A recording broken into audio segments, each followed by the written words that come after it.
Hey everyone, welcome back. And if you're new, welcome. My name is Adelina and I make videos about living in my tiny house on wheels and living a more intentional life. Today I thought I would do something kind of fun and answer your questions about me and give you also the answer to some of the most asked questions. So if that is of interest to you, then stay tuned. So first, a little bit about me personally. I was born in Portugal and I came to Canada when I was 4 years old, and I'm the youngest of 3 kids. When we moved to Canada, I moved to the Northwest Territories. My dad came to this country with his buddy. They were like 20 years old. They didn't have more than 20 bucks between the two of them. He built roads, railroads, he farmed, he fished. He did pretty much everything, and then ended up settling in the Northwest Territories, where he got a good job at Cominco Mines as a heavy equipment operator. In that meantime, he had gone back and married my mom, and then every time he'd go back, another one of us would be conceived, and we came when I was 4. And that was the first time I had ever seen snow. My dad had bought us winter coats and boots and mitts and toques and things, but of course he had no idea what size we were. So there's a picture of us standing outside, and we are just, it's black and white, but you can just tell we're rosy cheeked. We're so happy, and we're all wearing these great big coats with these mittens that hung down, and we were thrilled. I remember going through the swearing in ceremony to become a Canadian citizen. I think I was about 6 or 7, maybe a little bit older, and I remember how excited and proud my dad was and my mom to become Canadian citizens. So coming to Canada was really their way of giving us a better life than we would have had if we had stayed there. And I will be eternally grateful to my parents for that. I became a single mom when my kids were 10 and 4. And at that time, I decided that I needed to be able to, I needed to make more money in order to be able to support them. I decided to start taking classes at night to get my designation. What I do now is I work in finance, and I work for a big company. Prior to the pandemic, I was working from home 3 days a week, but I've since been made a full-time teleworker, and that makes me very happy. That's something that I have been asking for quite a while. Why did I go tiny? Well, I mean, ever since I was a little kid, I've always loved small spaces, forts. My dad built us a playhouse, and I spent a lot of time in there, mostly feeding neighborhood cats and strays.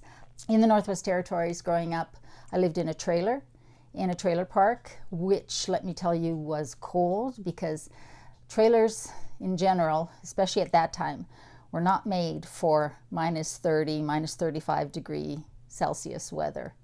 So I remember having my curtains freeze to my outside wall to my window because it was so cold, but I loved it. It felt like living in a fort and a playhouse. So I like small spaces. When I found myself a single parent, I did buy a 1,100 square foot condo. It was great for when they were young. It was right across from a school. There was only a 2-bedroom. The kids had bunk beds for the first year or so, and then because they're 6 years apart, I ended up making the laundry room in the basement my older son's bedroom. Once both kids were out of the house, I just had more room than I needed, and I was paying condo fees, a fairly large mortgage. There had been 2 special assessments since I had been there because they needed new boilers, and I think there was a roofing thing. I was kind of stuck because you'd have no choice when those special assessments happen. So it didn't take me long to start thinking about moving to Vancouver Island, and for the first year or so that I was considering it, I was looking at condos in Victoria, just a 2-bedroom condo. And that was good, but they were starting to get more and more expensive. You couldn't find something for under $300,000, and that was just a very small 2-bedroom condo in an old building. And then you still had strata fees, which are their version of condo fees, and property taxes and things like that. And then I discovered tiny houses on wheels, and it was literally love at first sight. I often get asked, Wasn't I scared to do it alone? Wasn't I intimidated by doing this all by myself? And absolutely, I was terrified. At times, especially when I put my first big deposit down, not my $5,000 deposit to start the design, but the first big chunk when I had to order my trailer.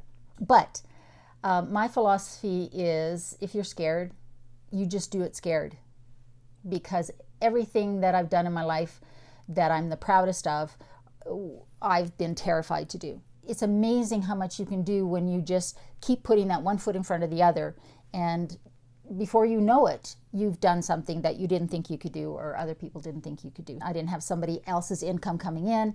I was just relying on my resources and my abilities. I have made a video on the cost of my tiny house, and I've talked about the size of my tiny house. The tiny house, outside measurements, is 37 feet long and 9.5 feet wide.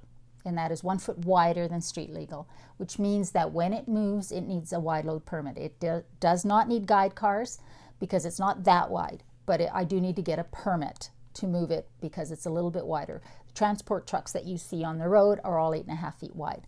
It's also 13.5 feet high from the ground level to the highest point on the house, because again, that makes it street legal. Inside measurements, so actual livable square footage, 36 feet long, 8.5 feet wide, inside measurements. So that means that the main living space, not including the loft, but including the gooseneck, is 306 square feet. The loft is 10 feet long and 8.5 feet wide, which adds another 85 square feet for 391 square feet inside total, including the loft. The house cost me just under 148,000 Canadian dollars. That included the custom-built trailer that it's on. And this trailer was fabricated specifically for my house. Gooseneck trailers are more expensive. It's also wider than a standard trailer, so it had to be custom built. That cost me about $20,000 just for the trailer alone. It's a triple axle, a drop axle trailer. I think that was money very well spent, because I wanted to be sure that my trailer was sturdy enough, strong enough, and built well enough to handle the weight of the house with everything in it, and it handled the ability to head down the highway with this much weight on it. I would not skimp out on your trailer. I've heard of people buying old RVs and then stripping them down and using those trailers for a tiny house build, and that might work fine for a tiny house that's very small. But remember that the RV trailers are built for RV structures, and those are very light. This is 2x4 framing, walls, and all of the appliances and all of the wood on the ceilings, everything that's in here, it's going to be heavy. And that's why I went with a triple axle, because I really wanted something that was strong enough. All the cabinetry is custom made, not bought in a box store. So this closet here, my kitchen, the cabinetry where my pantry is, and then my office is all custom made.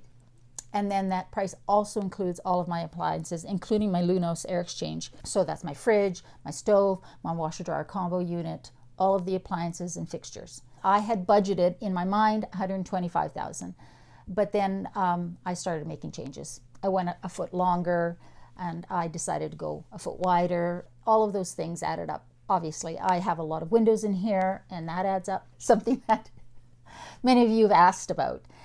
My hair. Sometimes it's straight, sometimes it's curly. I have naturally very curly hair. This is the natural state of the beast. Growing up, I hated my hair. I wanted nice straight hair. My sister has straight hair, kind of wavy. She could feather her bangs like Farrah Fawcett, and I always envied that. Now, I like my hair. I like it curly, but I also like it straight. And you know what I really love about it? I have options. So I will have it straight in some videos, and I will have it curly in others, and it will all depend on my mood and how much time I want to spend on it. I am a vegan, which means, in case you're wondering, you don't know what that is, it just means that I don't eat or use any animal product, and that includes dairy and eggs. I've had a lot of people ask me why I went vegan. People also ask me, is it hard to go vegan? And I always say it's not hard, but it is inconvenient. It's really changing, and it's made it it's a lot easier now, because, you know, restaurants often have a whole section of their menu that's vegan now. So it is a bit more inconvenient. I went vegan for the animals. I'm an animal lover, and I didn't feel good about my taste buds being more important than a critter's life. I spent about 1.5 years as a vegetarian, so still eating eggs and dairy. I wasn't a big meat eater anyways. I just started changing how I ate, and then eventually gave up dairy and eggs. My primary reason for going vegan was the animals. Secondary benefits and reasons that other people go vegan, the fact that it's much better for the environment and it's also better for your health. That was an added benefit, but I won't profess to be the epitome of vegan healthy eating. That's not why I went vegan. And so you can be just as unhealthy as a vegan as you can as a meat eater, because Oreos are vegan. There's vegan ice cream. Over time, I just felt better and lost weight, and those were all very happy side effects. But the animals were the reason that I went. The animals are the reason that I stay. The animals are the reason that I don't find it hard. Veganism isn't a diet. It's a lifestyle. It's a belief system. Okay, let's talk about this little critter. I've had people ask me how old she is and where I got her. So Sophie is 13.5 years old, and before I had Sophie, I had a purebred Devon Rex cat that I didn't buy, but my sister had bought, and then I ended up inheriting. And he was, if you've ever seen a Devon Rex, they look like a cross between a gremlin and E.T. They're very unique looking, but they're absolutely adorable, and they don't shed. And I've had cats my whole life. I've never owned a dog, but I've had cats my whole life. Magic was 19.5 when his kidneys went, and that was very heartbreaking, and he was older than my kids.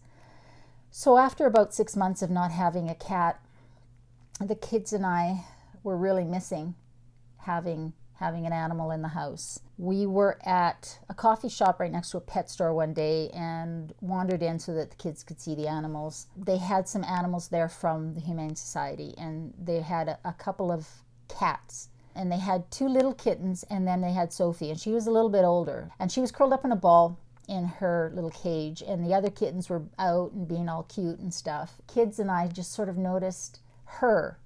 She was just by herself, all, curled up there, and we just thought, yeah, that's the one for us.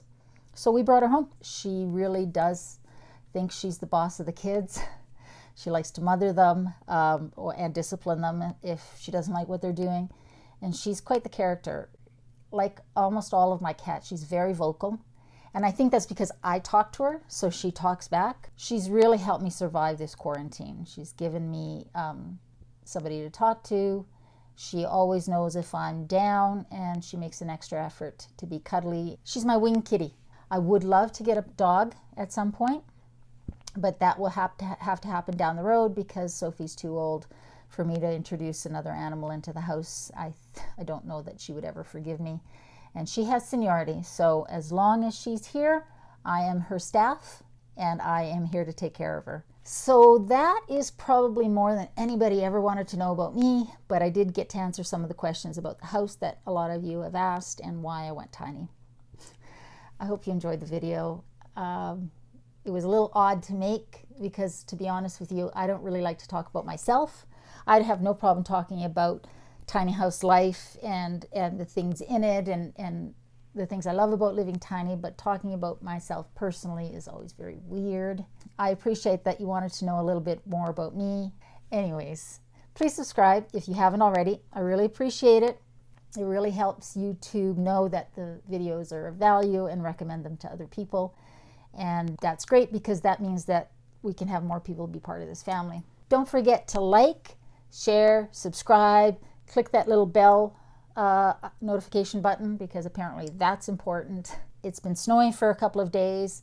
The sun's out right now, which is awesome because I'm going to run outside again and shovel because it's supposed to snow again tomorrow. I'm going to be hunkered down in my tiny house with my cat. I will talk to you next week. Shall we see how long it takes Sophie to come when I do this?